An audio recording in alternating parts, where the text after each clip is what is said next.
Imagine a machine, not just any machine, mind you, but one that can give you anything you desire. Think winning an Oscar, but like every year. This isn't a late-night infomercial. This is the experience machine, a thought experiment by philosopher Robert Nozick. Nozick presented this in his book as a way to poke at our understanding of happiness. The premise is simple, yet devilishly tempting. Plug in and live a life of blissful, curated experiences.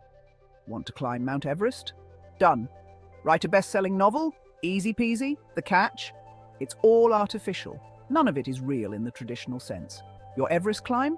Just clever algorithms stimulating your senses. That award-winning novel? A figment of a manufactured reality. So, why would a philosopher dream up such a contraption? Is it just a clever gimmick, or is there something deeper at play? Nozick, the clever sausage, wasn't trying to sell us timeshares in a virtual reality resort. He was grappling with a fundamental question. What does it mean to live a good life? The experience machine throws a philosophical spanner in the works of hedonism, the idea that pleasure is the ultimate good. If all we want is to be happy, and this machine can guarantee a lifetime of it, shouldn't we all be lining up to plug in? Nozick's thought experiment forces us to confront our assumptions about what truly matters. Is happiness just a matter of feeling good, or is there something more to life than fleeting pleasure? It's enough to make your head spin faster than a whirling dervish on a sugar rush. Hedonism, when you really get down to it, is a bit like that friend who always goes for the instant gratification option. Sure, that extra slice of cake tastes divine now, but the stomachache later, not so much. Hedonism says, if it feels good, do it. And who are we to argue with a bit of pleasure? We all chase those little dopamine hits, whether it's the perfect cup of coffee or a well-executed parking job. But is that all there is to happiness? Is it just a never-ending quest for the next pleasurable sensation? Some philosophers, like our friend Nozick, argue that there's more to life than just feeling good. We also value things like authenticity, growth, and connection with something larger than ourselves. These things might not always be pleasurable, but they give our lives meaning and depth. Section 4. The red pill or the blue pill? So, would you take the plunge and plug into the experience machine? It's a question that has probably crossed your mind at least once, especially after a particularly trying day.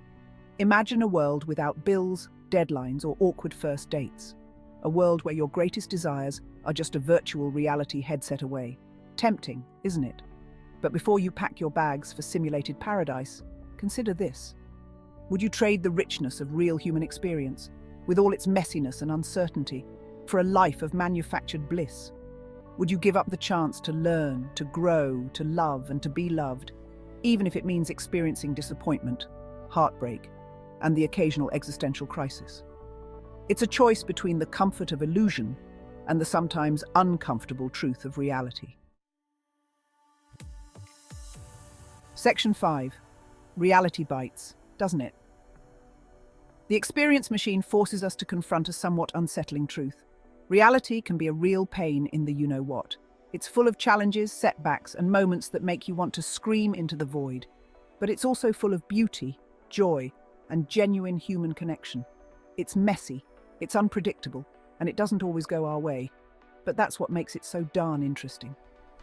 As the saying goes, life is what happens when you're busy making other plans. And sometimes, those unplanned detours lead to the most unexpected and rewarding destinations. The experience machine, for all its simulated perfection, can't replicate the sheer, unadulterated weirdness and wonder of being alive. It can't capture the feeling of the sun on your skin, the taste of your favorite meal, or the sound of laughter shared with loved ones. Section 6. A world outside the machine. So where does this leave us? Are we doomed to forever grapple with the imperfections of reality while dreaming of a simulated utopia? Not necessarily. The experience machine isn't about finding the perfect escape from reality. It's about appreciating the one we have. It's about recognizing that true happiness isn't about chasing pleasure or avoiding pain. It's about embracing the full spectrum of human experience, with all its ups and downs, its triumphs and its failures. It's about finding meaning and purpose in the everyday, in the connections we forge with others, and in the pursuit of something larger than ourselves. The experience machine might be a philosophical fantasy, but the questions it raises are very real. It's a reminder that life is a journey, not a destination, and that the greatest adventures are often found not in simulated worlds, but in the messy, unpredictable, and ultimately beautiful reality we call home.